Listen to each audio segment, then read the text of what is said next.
We're recording. Let me know when you want me to open the waiting room. Let's see. One more minute at 34. Okay, I'm ready when you are. Okay. This is so much less exciting than going live on TV. We treat it with the same level of like suspense. No, I like just it. a bunch of academics who would love to be on location. Oh. The only thing worse than being a journalist is being like a media scholar. It's obsessed with journalism. Is a media commentator, right? Yeah. I know. Okay. So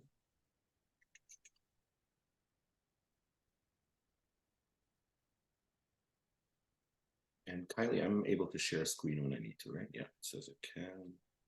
Yeah, you're a host. We all three of us have exactly the same sort of access.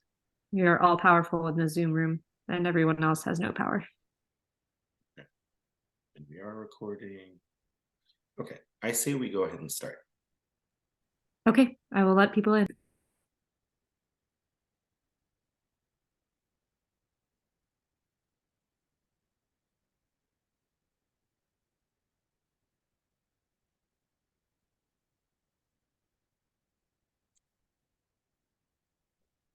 Hello, everyone. I'm just making sure that everybody can see us and hear us.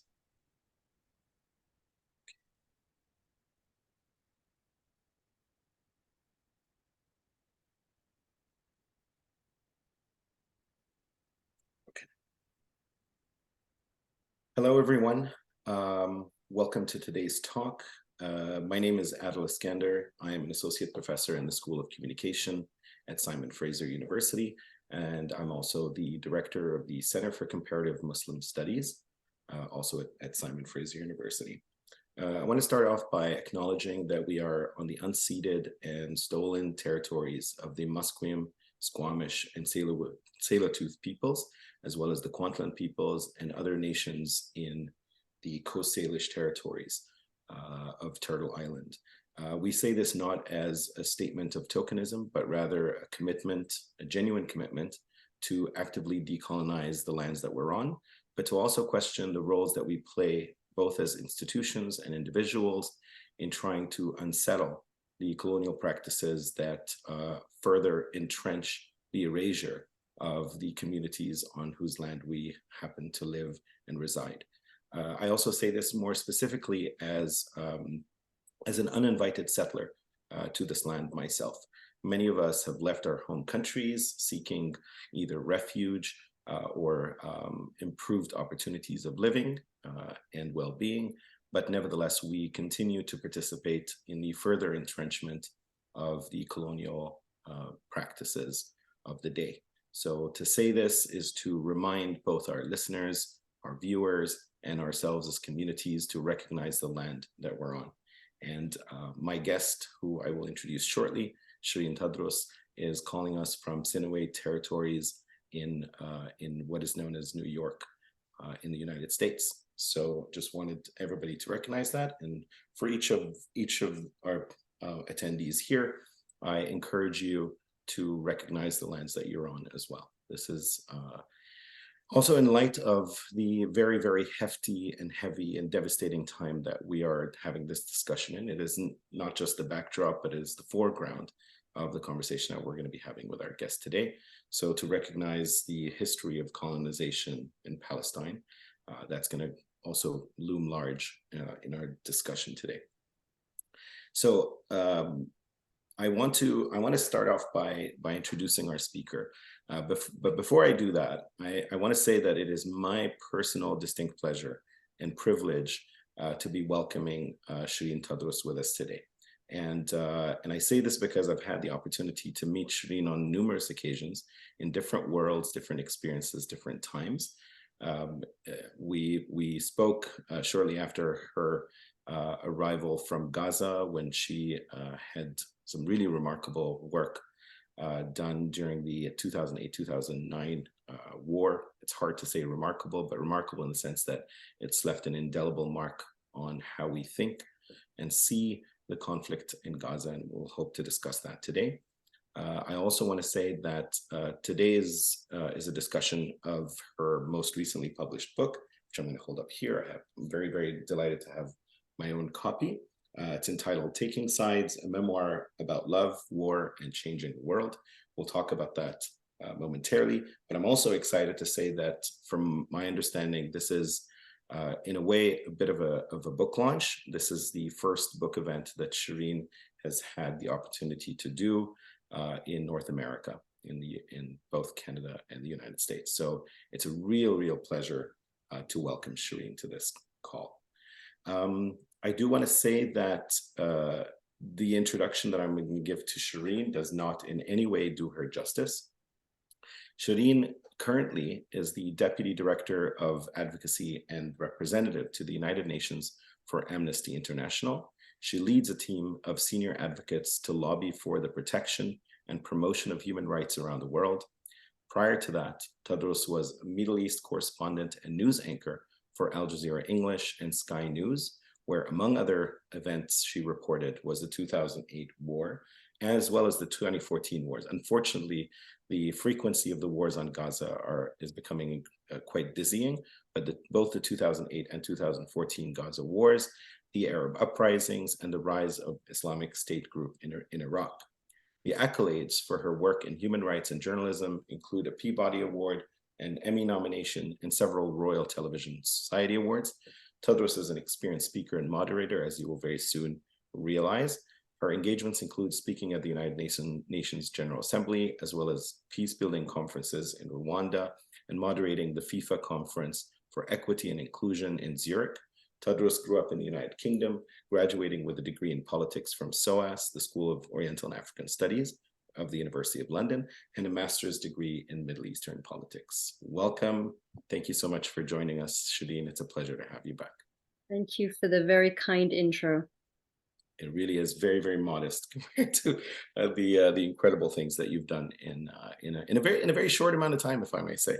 A very illustrious career for someone. And I also must say that, you know, we in the spirit of being honest, and your book is a very honest memoir. Sherine is also a new mother, which means that we are taking her away from probably the most important and most pressing need. But so we really appreciate you taking the time from your little one as well. Sure, I'm happy to. Thank you. Okay, so let us start this conversation, if you will, with, and there's so many different entry points to the discussion around your book, your memoir, your experiences. But I want to start off with the pressing issue of the day, which is Gaza. I want to start off, and I really am apologetic both to you, Sherine, and to everybody else for what will be, unfortunately, some images of violence. I'm not going to call them gratuitous because, unfortunately, it is but a very small, modicum of the kind of devastation that is happening in Gaza. But this is a report from your coverage of Gaza in a last conflict. This is for Sky News. Off the top of my head, I don't recall which war this is exactly. My guess is this is 2014 while you were at Sky News. So I'm just going to show a brief video. For those of you who may find images of death disturbing, I encourage you to avoid the first few seconds of this video. There will be a trigger warning, but I encourage you to look away. But you can listen to the subject as well. So bear with me for one moment. Hopefully, can everybody see this video? Sherine, can you see this? Okay, all right. Once again, the initial image is a bit gory.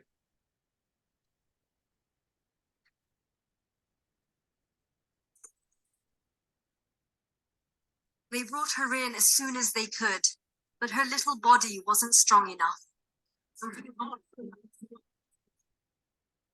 The doctor checks for a pulse, but there is nothing more they can do.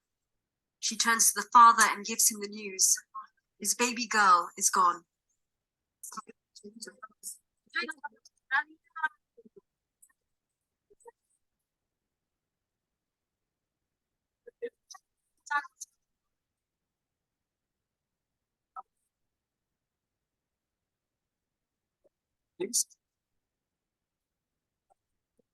One after the other, the injured were brought in, men, women, and children, all from the same neighborhood that the Israeli army has been pounding with artillery.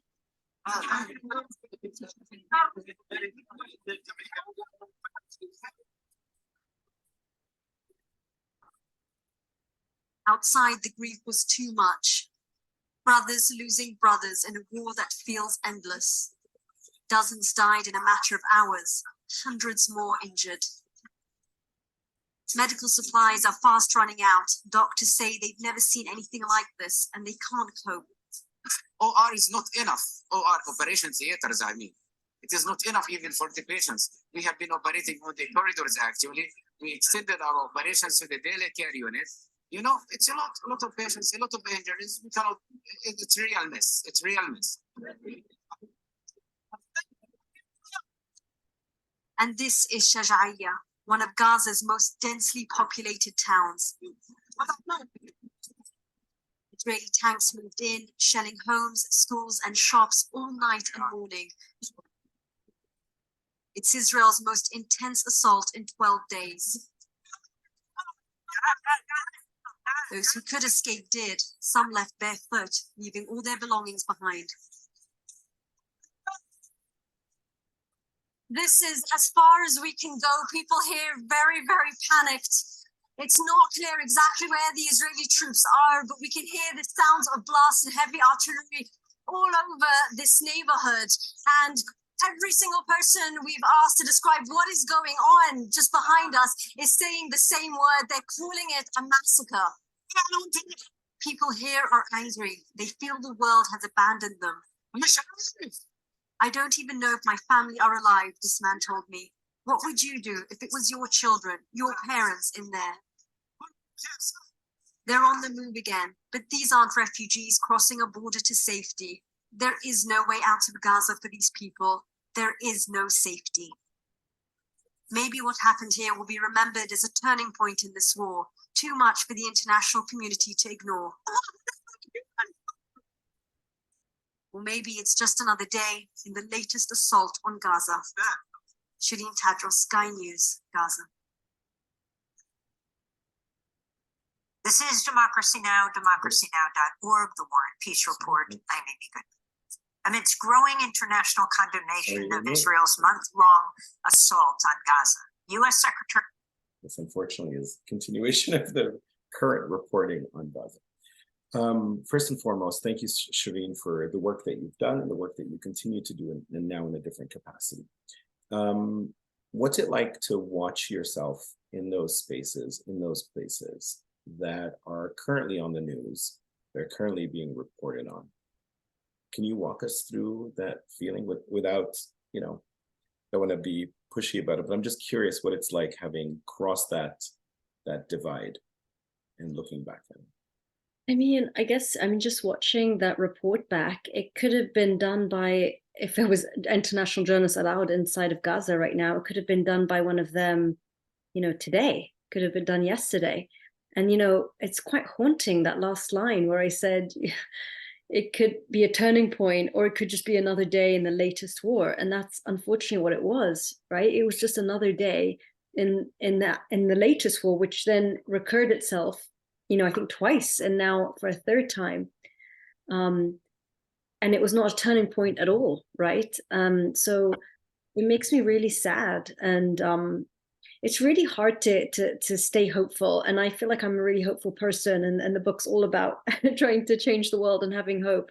But this conflict and watching what's going on now, as someone who was inside of Gaza during wars, as a human being, as a new mother, it's really devastating. And these are just cycles of violence again and again. And as long as we are in a place where the international community allows for the killing of civilians to be met and reacted to with the more killing of civilians, then we are in a perpetual state and cycle of violence that will never end.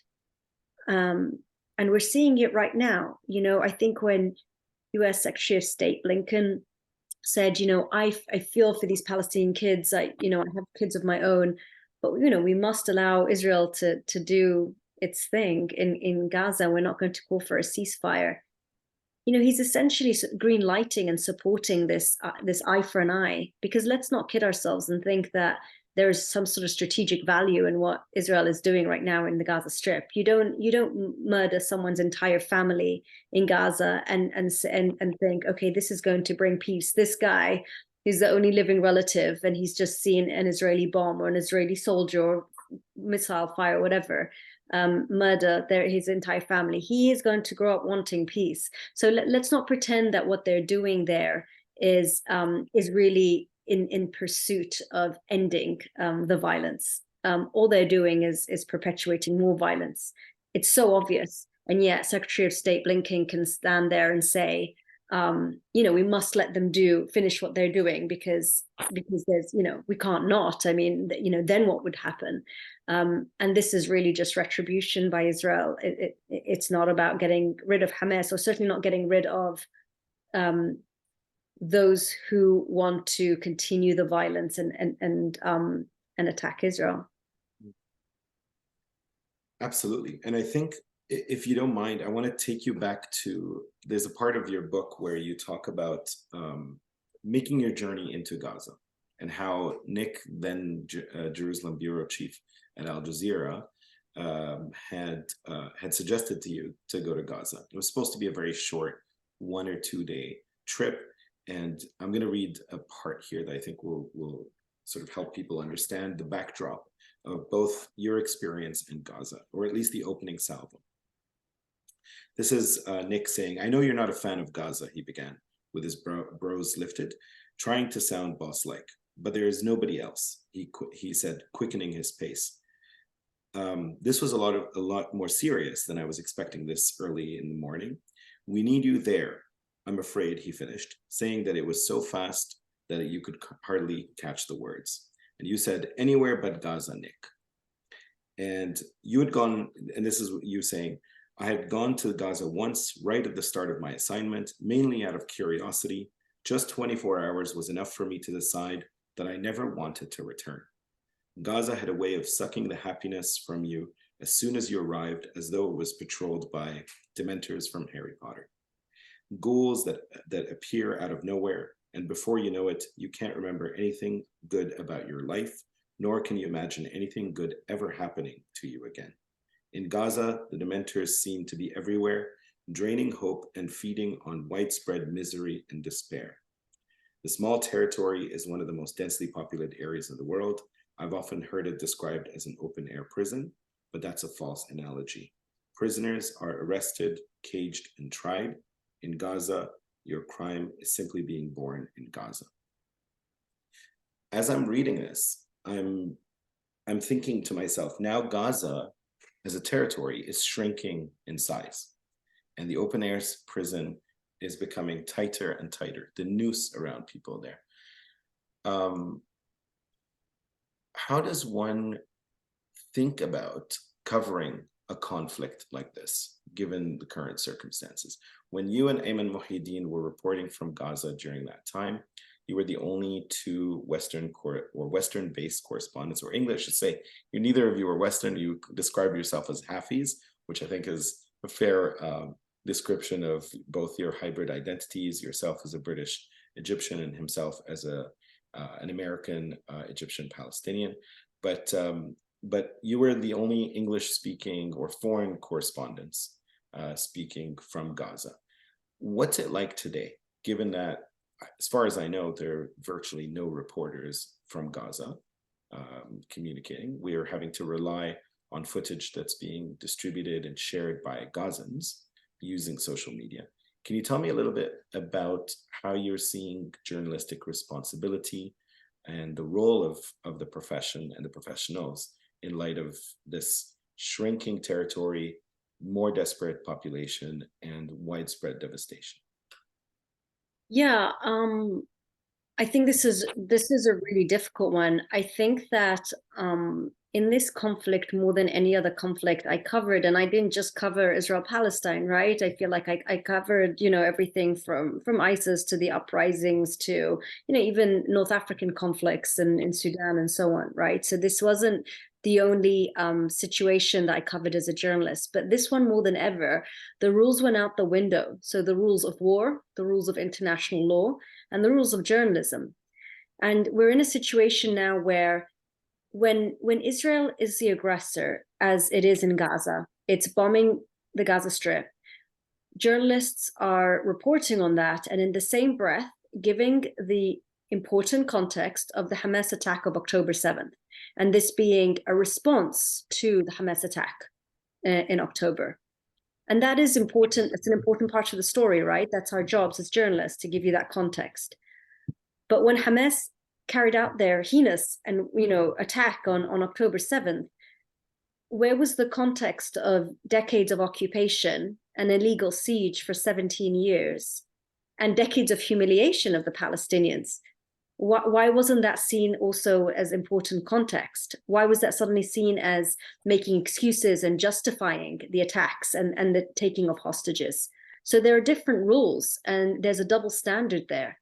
And this has always been the case. And Palestinians will tell you, especially in Gaza, why aren't our lives equal to those of an Israeli life or an American life? And it has never felt like that to Palestinians. It's always felt like, you would need 200 Palestinian dead before you would report it as a story. One Israeli dead, and that's a story for mainstream media.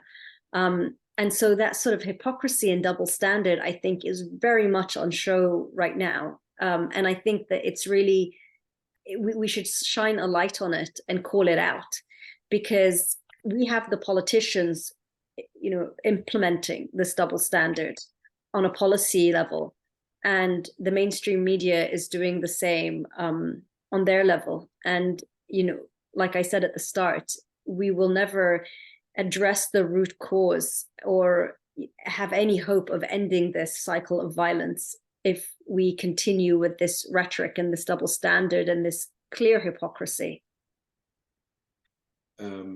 Absolutely, and I think what you're getting at here is something that you highlight quite extensively in the book, which is the differences between different media organizations and media narratives and discourses, and who's permitted to say what and in what circumstance. Can you tell us a little bit more about what it was like for you to move between news organizations? You started off in the BBC, and then from the BBC you moved to Al Jazeera, and from Al Jazeera to Sky.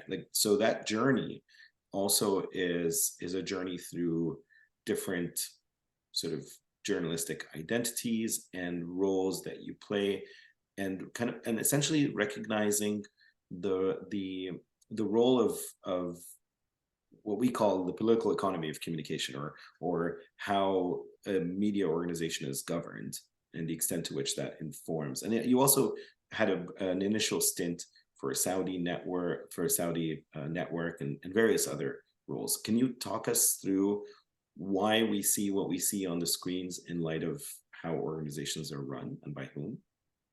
Yeah, I mean, I certainly could see the difference. I mean, certainly between Al Jazeera English and Sky News, for example, and what led them to say that something is a story, what was interesting for the editors, and what drove them, right? Was it more corporate and financial and about advertisements or awards, and what was more about politics and policy and being recognized in that space, in that political space?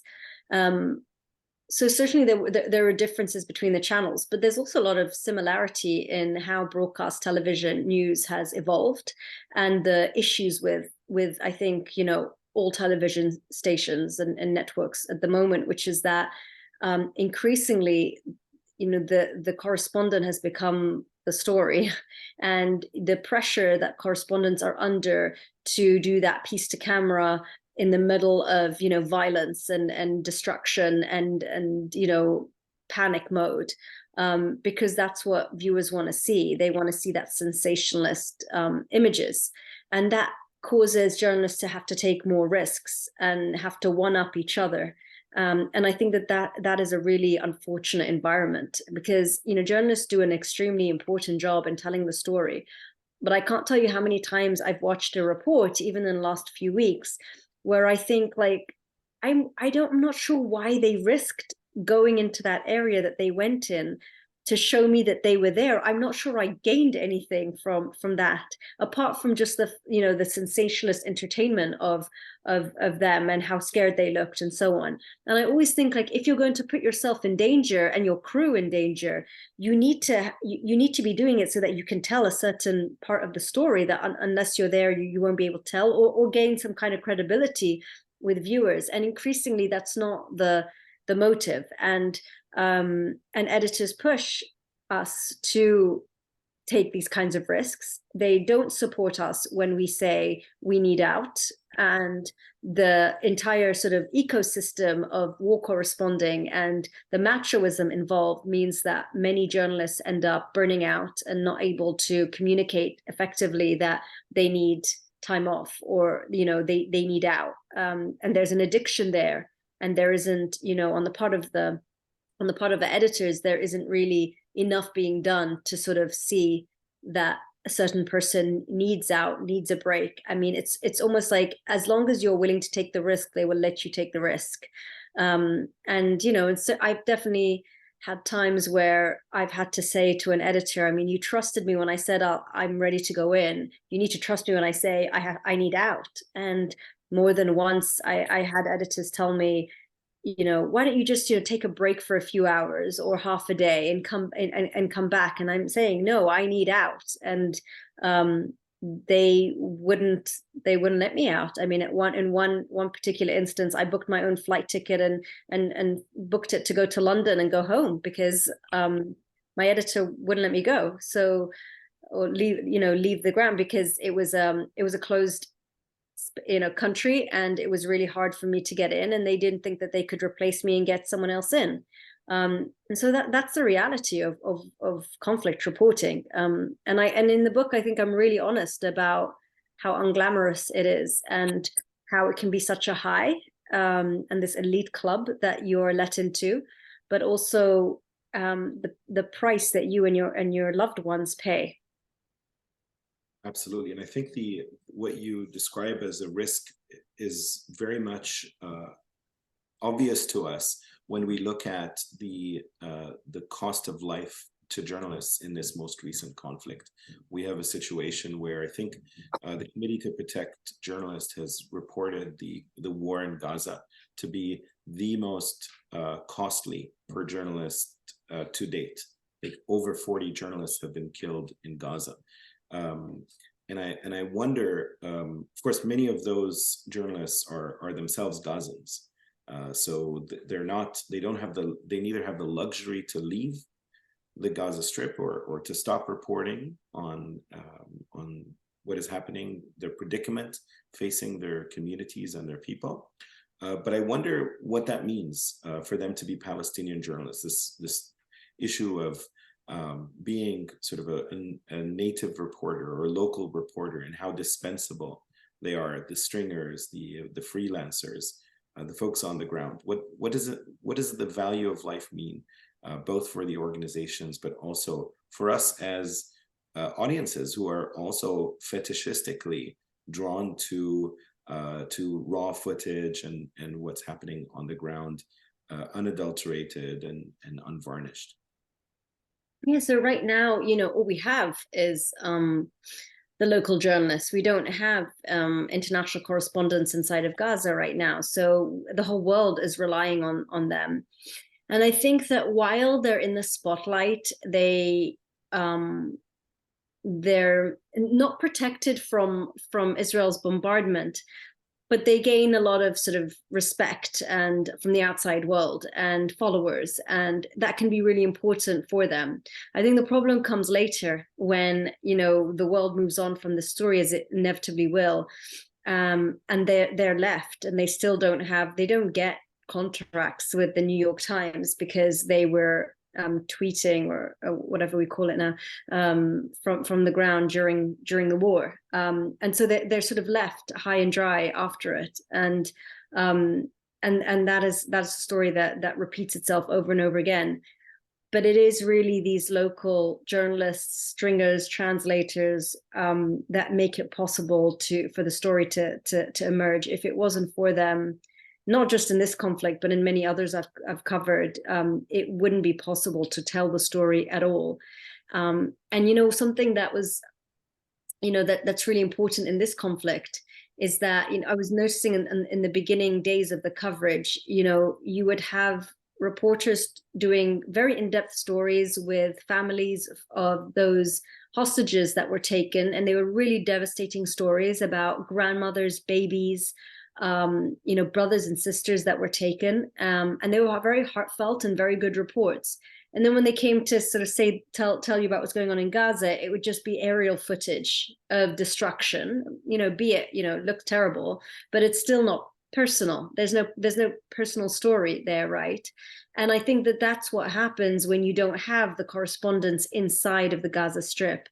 But what is emerging now is English-speaking Palestinian local journalists inside of Gaza who are giving us those stories. So I saw one this morning about a husband and wife who were newly married, just before the war, and their entire family perished in the recent bombardment, and it told the story of these two, how they met and fell in love and had hopes for their future and wanting to have a baby and so on. And so they're doing a great job now of making that human connection, because without it, I fear that sort of dehumanizing of the Palestinians will continue, and that people won't really be able to feel for them, because it's really difficult for those who have never been to the region, let alone to Israel Palestine, to imagine what it's like to live in Gaza or be Gazan. But at the end of the day, and this is what I try to do in my reporting, is show you that a mother is a mother, and this is not a territory of 2.2 million terrorists. These are fathers and kids that want to grow up to be doctors and firefighters, and they play games and they enjoy music and they dance and they're just like you. I think Israel's propaganda machine has done an excellent job in telling you that none of that kind of life exists in Gaza. And we need to do better as journalists to explain to people what Gaza is and who the Palestinians are, because I think we can become very lazy, especially when we're not allowed into the territory to tell those stories ourselves. What happens, Sherine, when the perspectives that you try to relay, the stories that you witness and try to pass on to audiences around the world with genuineness and a real sort of keen attempt to highlight the basic humanity of people in the communities that you're covering, are received and largely dismissed on the grounds that they are pure bias? How do you come to terms with that, given your training as a journalist and of course now you're in a different role, but if you can sort of channel back those feelings of what it means to have those narratives, have those discussions, have those stories be dismissed outright because they are seen as reflecting a particular political position at the expense of others. Right. I mean, now it's even worse. Right now you have the US president saying that he doesn't believe the numbers of dead in Gaza because the health ministry is run by Hamas. So these numbers must be wrong. Despite the fact that we've always had these ministries giving us these numbers and they have been accurate in the past wars, and the fact that every health ministry is administered by the government, including on the Israeli side, right? But you have the US president saying things like that. So it's not just sort of random trolls on the internet that are saying, oh, you're biased, we don't believe you. You have, high-level officials casting doubt on reporting and what the real story is. So, you know, I think we have become accustomed to this post-truth world that we live in.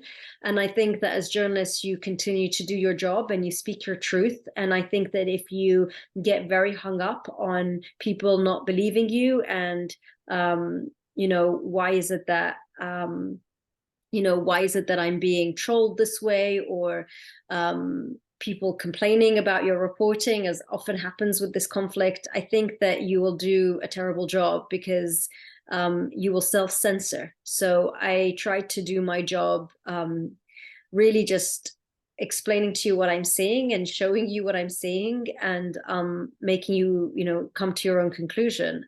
But I do talk in the book about how in those early days of covering the war in 2008, I was thinking, I mean, if two people had to be trapped here, surely it would have been better if it was, I don't know, Christian Amanpour and Jeremy Bowen, like people who not just were heavyweights, but also didn't have Arab names like Ayman and I, you know, like maybe they would have been, you know, would have believed them. At the end of the day, this conflict, more than other, they have their, everyone seems to have a side, everyone seems to have a perspective, and they only sort of listen to and believe that perspective. And that's been what's so difficult. There are very few people who are able to speak to both sides. And I think that that's a real problem, because, you know, then we're just feeding, you know, our you know, people who are feel for the Palestinians are listening to what I'm saying, and, you know, on the other side, they have their commentators and so on. And as long as that's the case, I think it's really difficult to make any headway or have conversations together. So that brings us to the question of, and you really sort of drove this message home, but I just want to tease it out a bit. So does the reporter's identity matter when reporting a story? Matter in what sense? Like in how accurate they are, or in its perception? I think in any of all of the above. So whether it's the public's perception, I mean, as you said, you know, the Jeremy Bowens and the Christiana Amanpours may be perceived differently because of who they are and how they're perceived, and their backgrounds and histories and lineages. But at the same time, perhaps their positionality in relation to those situations. I think one of the things that you pointed out quite interestingly in the beginning of your journey with journalism is the fact that you were sort of typecast even before you uttered the first word. In your first interview, one of the and I think this is an interview for a position that you didn't secure. The interviewer complained that you had an accent, even though you were born and raised in London. So so this has a lot to do with perceptions of you even before you begin to perform that role or task. So I'm curious if in the work that you've done, has it mattered where you're from and what you are and how you position yourself, both in relation to the organization, the audiences, and perhaps even the people that you're talking to? Yeah, absolutely. And I think to say otherwise is really just to sort of be very naive. So, you know, I talk a lot about how my, you know, Egyptian heritage played into my coverage of the Egyptian revolution, and how I consumed that, how I reported it, and how I eventually at the end realized that I'm not reporting this. I'm an activist wanting the downfall of the regime. I'm a protester, not a reporter. So, you know, I think that your identity certainly plays a big, is a big factor, but there are many other factors. There's your gender. There's, you know, the story of your life and your perspective, because, you know, you traveled the world and your father was an ambassador, or, you know, your partner is from a certain place. Your kids are half whatever. I mean, all of these things play into how you yourself consume the story, and thus how you communicate it outwards. And as much as we try and say, you know, there's this sort of neutrality in journalism, we're human beings, and at the end of the day, you know, there's always these perspectives, but it can also make your reporting richer. if you understand the language. I think that's, I think that's important when covering conflicts. And I've always felt a little out of depth when I've covered conflicts where I don't speak the language. But I've seen incredible reporting done in the Middle East by non-Arabic speakers as well. I think what's more important though is the truth, and the dedication to the truth that the reporter has. And then it's not about being biased. Then if your loyalty is to the truth rather than to your outlet, your identity, and so on, I think that you'll do a better job. Can I pry a little bit more on this issue of truth? Because as you know, journalists as well as audiences and publics writ large will often talk about how there are multiple truths, right?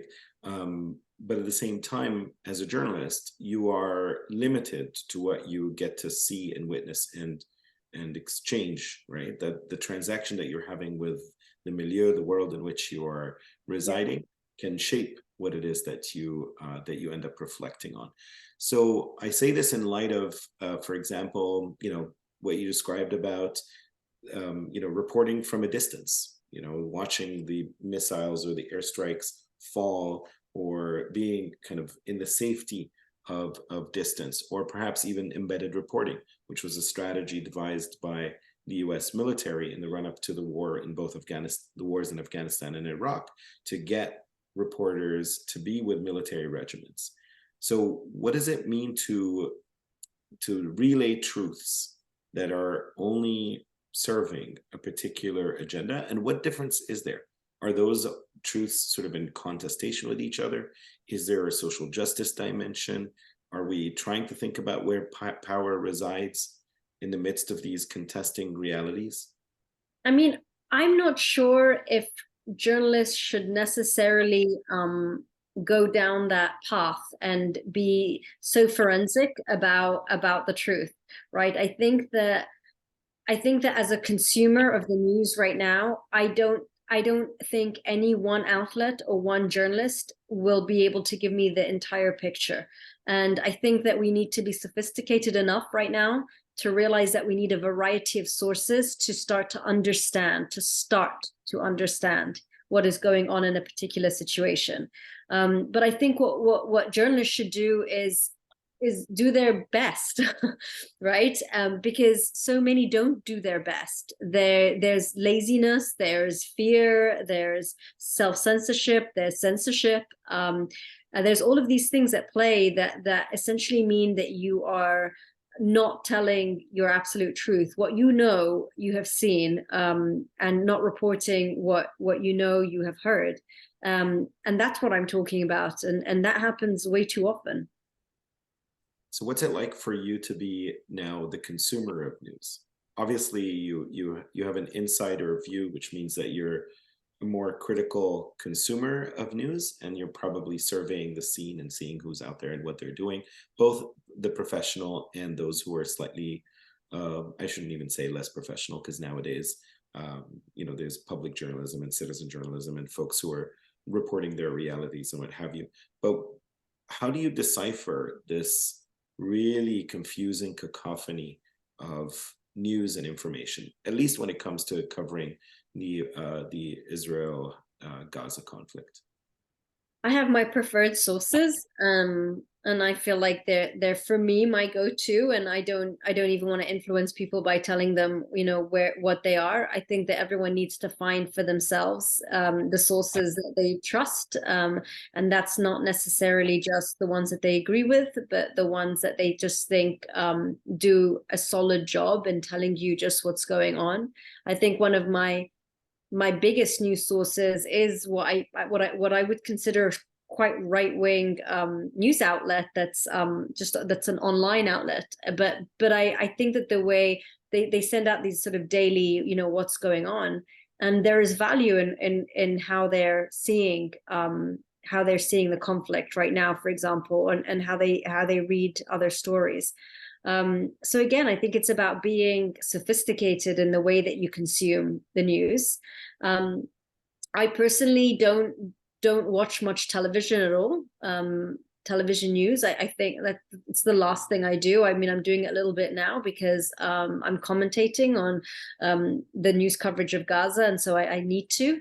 But I do a lot more radio and print than I watch television. I think I really despair for television news. It makes me, you know, I've never, let's just say, I've never spent an hour watching television news and thought, oh, wow, I've learned a lot. This is great.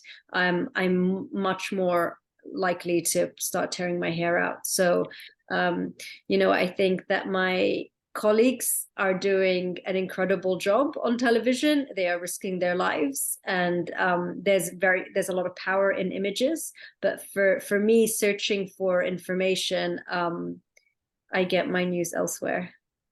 Yes, absolutely. As you mentioned previously, you know, there are times where you want to be on the ground covering, and there are times where you want to be out. And your book is full of this incredible tension of wanting to be in the front line, wanting to witness. There is one instance where you're in Gaza and you witness the first major strike that is in your immediate vicinity. You're actually sitting down, having a hot chocolate, which really isn't a hot chocolate, and reading a John Grisham book. And Ayman Muhyiddin walks in, and there's a couple of strikes within your immediate vicinity. And then what ensues is a really quick and urgent conversation with your mom, just to kind of check in. And she's obviously telling you, get out, you know, we don't want you there. And of course, like any mother, and now that you're a mom, you probably have a different view of all of that. But there is that tension, and then you push back against her. There is you describe a situation where you're kind of shouting back, you know, and telling her, this is my job, it's my responsibility. And there are other instances where you describe how even being locked in and stuck, where you don't have recourse to leave, allows you to be able to forego the possibility of explaining to your family why it is that you're there. And then there are other instances, especially when you're leaving Gaza at the very end, where you essentially, I think there's a moment where you look out and you can see the horizon. There's a world beyond Gaza, beyond the barbed wire and the, you know, demolished infrastructure and the body bags and all of that. And I wonder if this tension is part and parcel of the journalistic practice, is the desire to constantly be at the forefront while at the same time desperately needing reprieve. And to what extent is this cycle kind of self-perpetuating? Yeah, I think, you know, conflict reporting is its own beast. So if we just focus on going into war zones, I think that it can be incredibly addictive. I've seen colleagues who function a lot better in a war zone than they do in their normal lives. So in a war zone, they're able to just, you know, be up at 6, go and do this, report, go back home, do 5 live shots, do an online article and go to bed. And then in their normal lives, they wake up at 11:30. They're not able to go to the gym.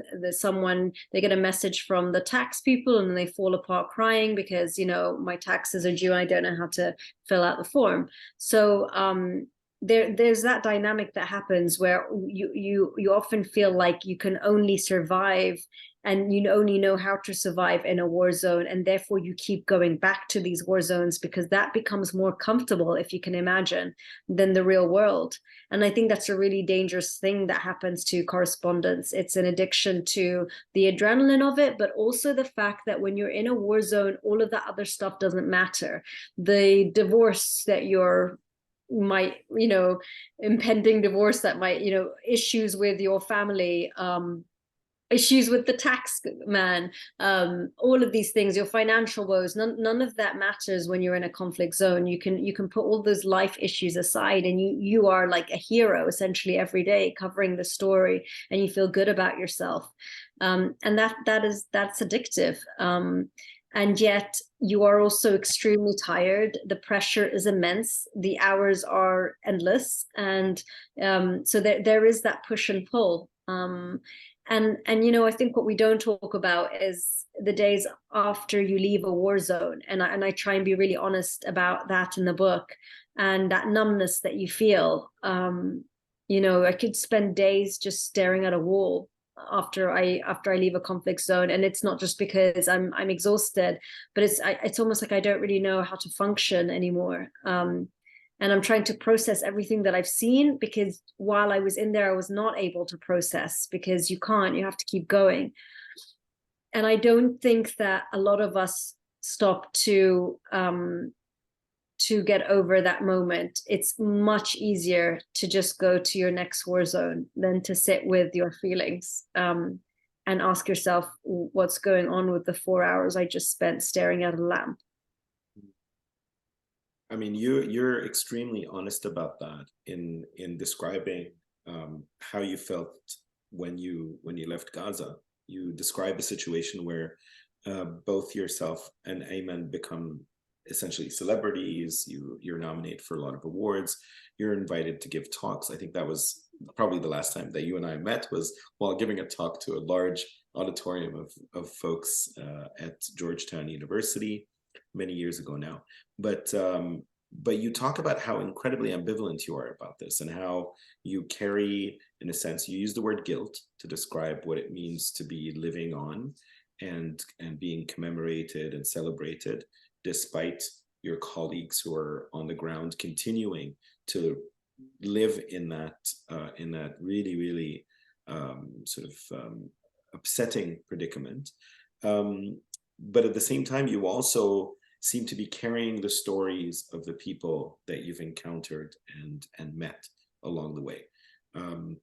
There's one particular story that was so deeply touching from Gaza, the story of Rima and her children. If you don't mind me just reading a part of this for our listeners. Again, this is a previous war. This is in 2008. 6-year-old Asil, Asil is the daughter of Rima. 6-year-old Asil seemed to be the most affected of the siblings by the bombings. Rima told me he hadn't left her side for a moment since the start of the war. He even followed her into the bathroom. I told the cameraman to keep rolling and to focus in on Asil. He had big brown eyes and dark eyelashes that clung together from all the crying. He kept using his sleeve to wipe his face and nose before quickly putting his hand back in his mother's skirt. I asked him why he was so afraid to leave his mother's side, propping up the microphone near his mouth, prepared for the perfect soundbite about how he was scared of the bombs. But Asil didn't say that. He stared emotionless and replied, "So that when my mother dies, I die too." I lowered the microphone and looked at his little face. Asil wasn't afraid of being killed. He was afraid of being alone and alive. And you go on to describe what Rima does to try and console her children. Every time the bombardment got louder, Rima gathered them on the floor of her living room, away from the windows, and they sang together to mask the sounds of the strikes. We filmed as they excitedly repeated the same verse over and over. I recognized it as the I Love You song from the children's television series Barney and Friends, which was popular when you were growing up. As I watched them, it suddenly felt like I was back in London, 9 years old again, singing church songs with my mother inside her house, while the racist neighbor shouted at my father outside, which is a story you relay. Just like my mother, Rima was trying to drown out the scary noises for her children, to distract them for as long as she could from the reality around them, to make them feel safe even if they weren't. I hoped every parent who watched that, whether Israeli, Palestinian, or otherwise, could feel for Rima. Where do we know anything about Rima? Yeah, I've been asked that so many times. I lost touch with Rima in 2014, and I don't know what happened to her. She no longer answered her phone. I did go back and do another story. I think another 2 stories on her as the years went past. So in 2010, and then again in I think 11 or 12.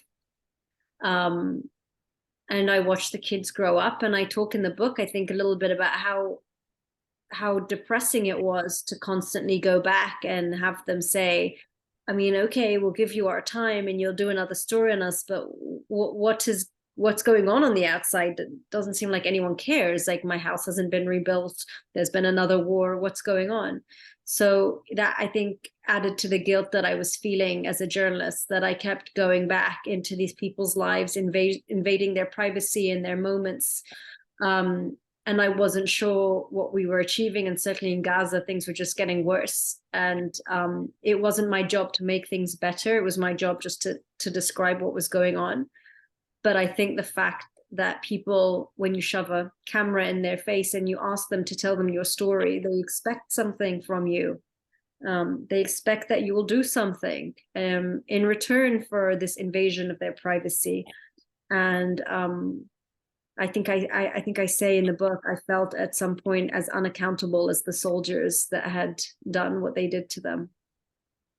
So this is a very, very good segue into the weight of responsibility, your need to reconcile with the fact that you were merely witnessing, merely relaying a story, but utterly incapable and shackled in being able to change the predicaments, the circumstances, and the situations of the people that you were talking to. Tell us a little bit about where that turning point happens, like where you, because to a large extent, as you said, a lot of journalists feel that desire to constantly stay on the beat and to be on the ground. And every time they feel that adrenaline rush, even if it's virtual through the work of others, there's the desire to be on the ground. Tell us a little bit about where you drew the line and how the journey ended. I mean, I think if I were to point to a moment when I sort of realized what I felt like my duty was, my calling was in life, it was the Egyptian revolution. And that moment after Hosni Mubarak fell, and I was in Tahrir Square, the main square where people were gathering, and news was spreading that the military had made an announcement and that Hosni Mubarak was on a plane on his way to Sharm el-Sheikh, and that was it. We had brought him down. And I remember just feeling that joy and that euphoria. And in that moment, I was completely absorbed with what was going on. And then after like 15 or 20 minutes, I look down and I find that, my news editors had called me like 25 times. I had all these missed calls. And of course they had, because I'm the reporter in Tahrir Square. And my job at that moment was to tell everyone what was going on and report the story.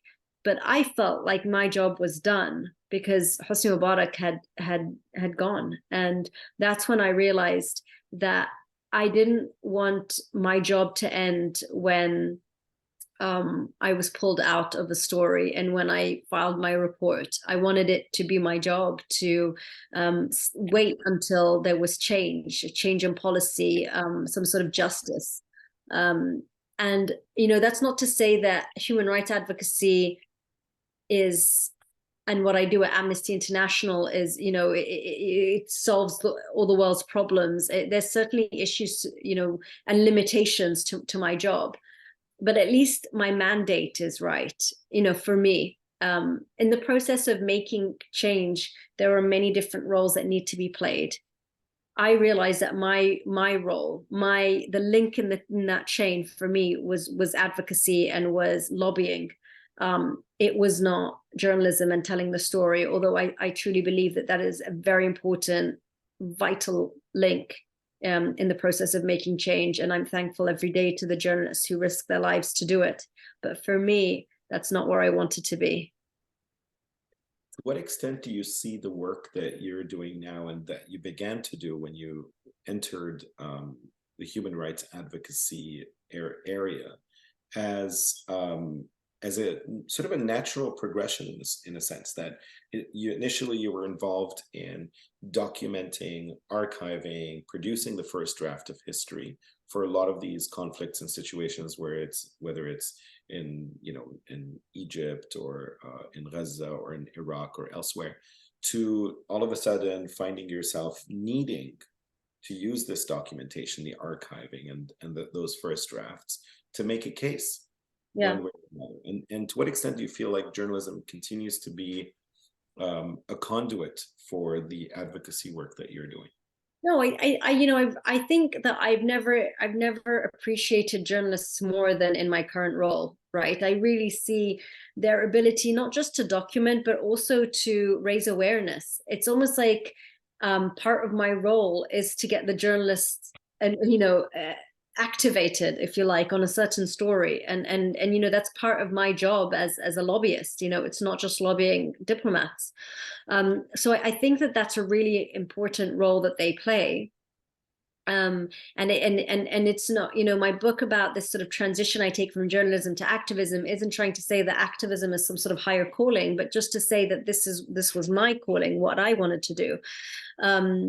But there is a difference between documenting as an activist or a human rights investigator and documentation that you do as a journalist. And part of what I do now for journalists, and I sort of did this a lot when I first came to New York, is to teach journalists the basics of international humanitarian law, because this is something I really missed out on, and I wish that I had that kind of knowledge. In 2008, when I was watching white phosphorus, for example, being used by the Israeli military, it would have been helpful for me to understand that using white phosphorus is not a war crime unless it's in a residential neighborhood and you're not using it, as sort of cover and battle, but you're using it to burn people's skin and to harm civilians.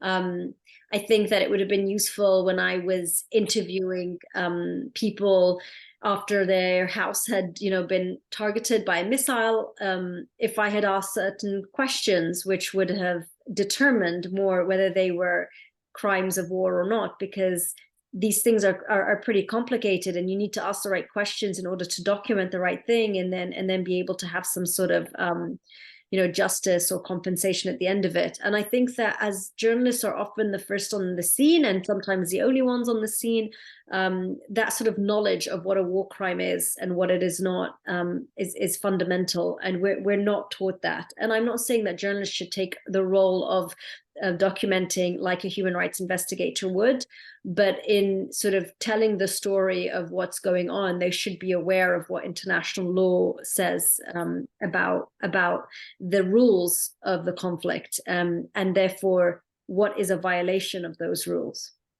This is a very interesting angle. So what you're suggesting is that it is critical for reporters who happen to be on the front lines of conflicts or situations where there are potential war crimes or crimes against humanity, or even genocide, as the term being used quite frequently to describe some of Israel's actions in Gaza. For those journalists to be in a position to collect information, not with the objective of incriminating, but rather to provide evidence if those violations have happened. And without that literacy, it's very difficult for those cases to be made moving forward. Yeah, I think it's a shame if they don't do that, because they're, like I said, often the first on the ground, and sometimes human rights investigators cannot get to where they're going, and we have to rely on the journalists reporting. But the journalists maybe didn't know to ask certain questions. And again, this is not to burden journalists with human rights work, or even to have them document so that they can then litigate, because that's not their job either. But I think we go full circle into this idea of telling the truth. And part of the truth is knowing for yourself what a war crime is. Because if you stand there and you go, this child was killed in this house, this is a war crime. Well, no, I mean, that's not necessarily a war crime. It could, there are certain instances where killing of a civilian is justified, right?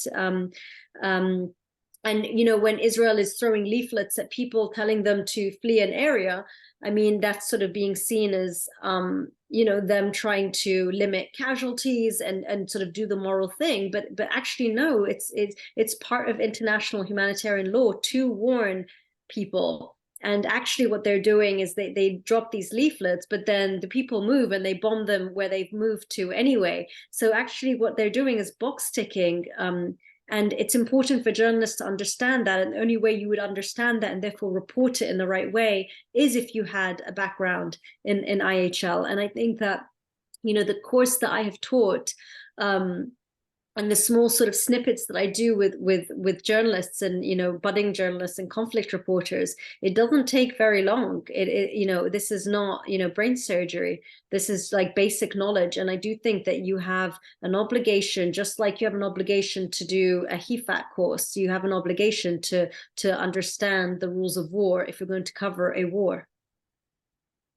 What extent, I'm just going to take this a little bit further and talk about the potential risks that journalists face once they possess this tool in their toolbox. To what extent do you think that they might be more vulnerable if seen by, the militaries that are committing those crimes to be not only reporting the story, but potentially gathering evidence that can then be used in litigation against those militaries? And do you think that renders, I'm not suggesting they should not do that, but I'm just trying to understand what the latent or explicit risks might be in them being seen by those militaries as a liability moving forward? To be honest, I think that the military would fear the fact that they are reporting on this and sending out these images in real time, and making people feel and act and get angry. I think that they fear that much more than they fear any sort of litigation in the future or court in the future. I think, journalism does that anyway. It is intrinsically documenting. What I'm saying is have the right tools so that you know what you're documenting.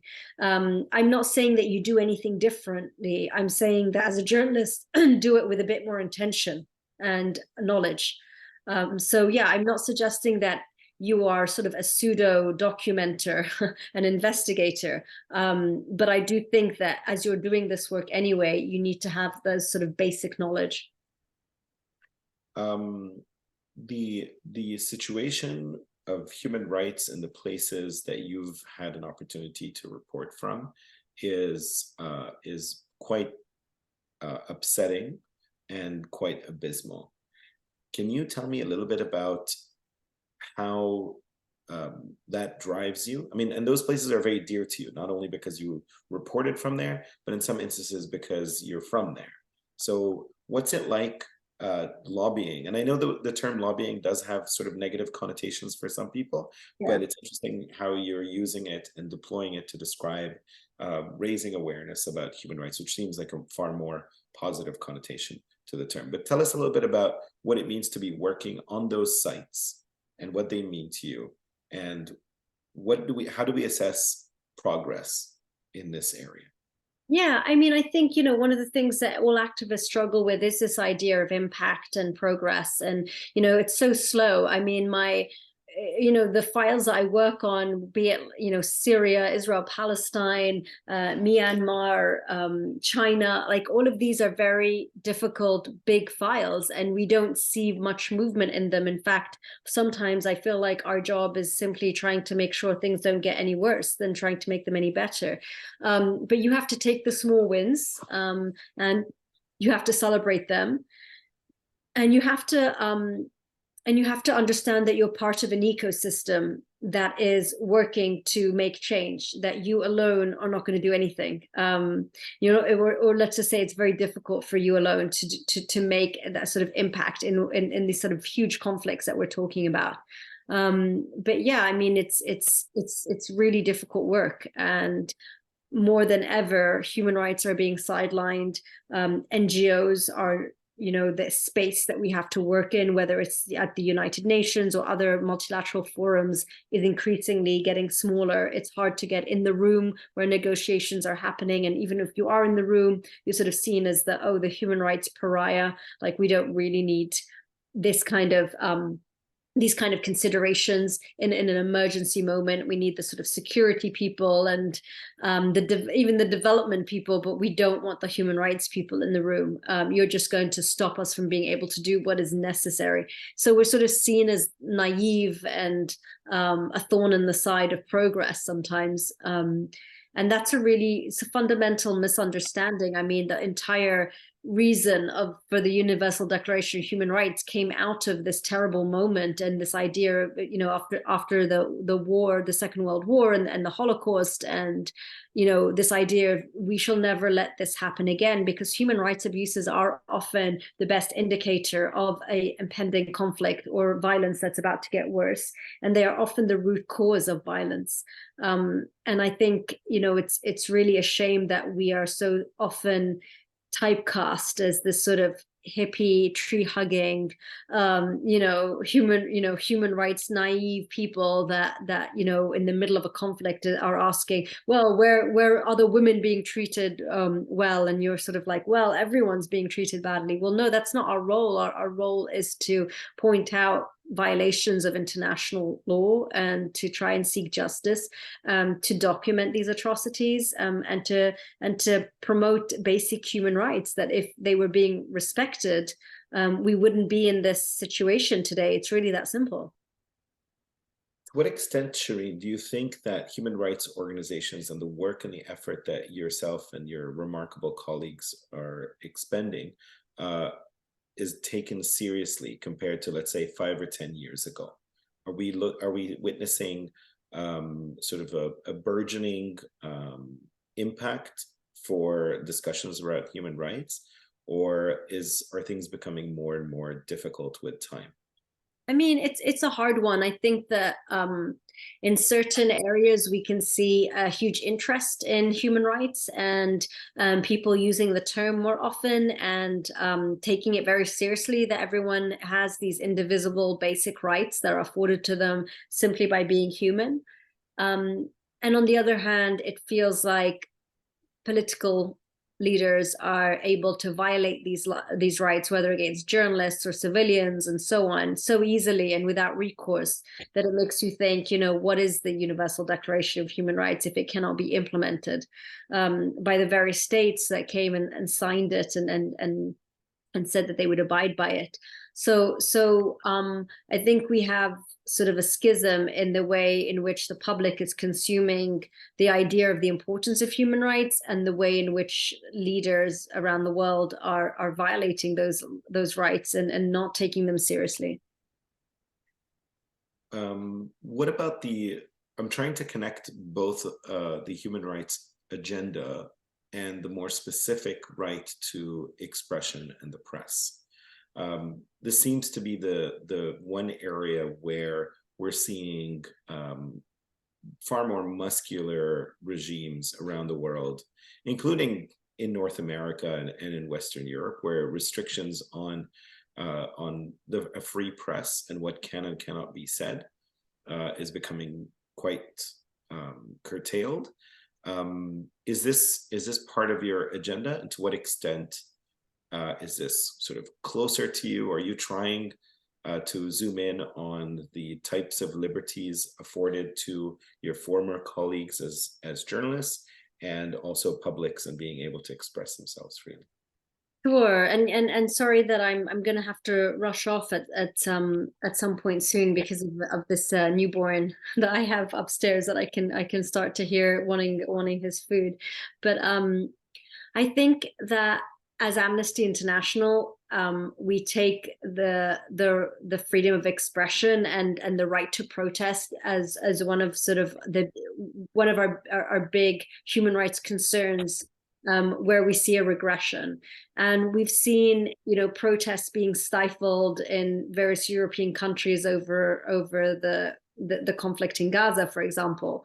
And we've seen here in the US, the US President Donald Trump cracking down on protests and you know, using the media essentially to do that. And I think that that's a really dangerous path to go down, and we've seen it in the Middle East, right? As protests and freedom of speech being cracked down on, being one of those key indicators of a dictatorship and trying to control the narrative. And it's really worrying to see European countries and Western countries dipping into, if you like, this kind of curtailment. And if they can do that on, you know, on a protest about Gaza, then they'll be able to do that on a protest against abortion rights and so on. And it's a very slippery slope, but the right to have your voice heard in that way, to protest, to tell your elected representatives how you feel about a certain situation, that needs to be protected. And it's something that at Amnesty International we take very, very seriously, and the violation of that right, we take it very seriously. The last thing I'm going to ask you, and very, very swiftly, because I know you have to run. Are you encouraged by the way in which human rights is center stage in a lot of the public and popular mobilizations around the world today? Yes, insofar as, you know, as I was saying, you know, I see the term human rights being used a lot, and, you know, people talk about their human rights. But I do also think that organizations like mine, Amnesty International, need to do a better job in explaining what human rights are and what they are not. And that sometimes it can become this catch-all phrase for pretty much anything. You know, like this person at Starbucks forgetting your vanilla extract, you know, that's a violation of my basic human rights, but really it's absolutely not. So I think that, you know, we have to be careful that it's not sort of abused and diluted, you know, used for essentially anything that goes wrong. This is violating, and I see people, you know, in my everyday life using it that way, in a colloquial way. So I think as human rights advocates and as big human rights organizations, including Human Rights Watch, we need to do a better job in explaining the Universal Declaration of Human Rights and where these rights and protections come from, and what is a violation and what is your recourse as a citizen of a country.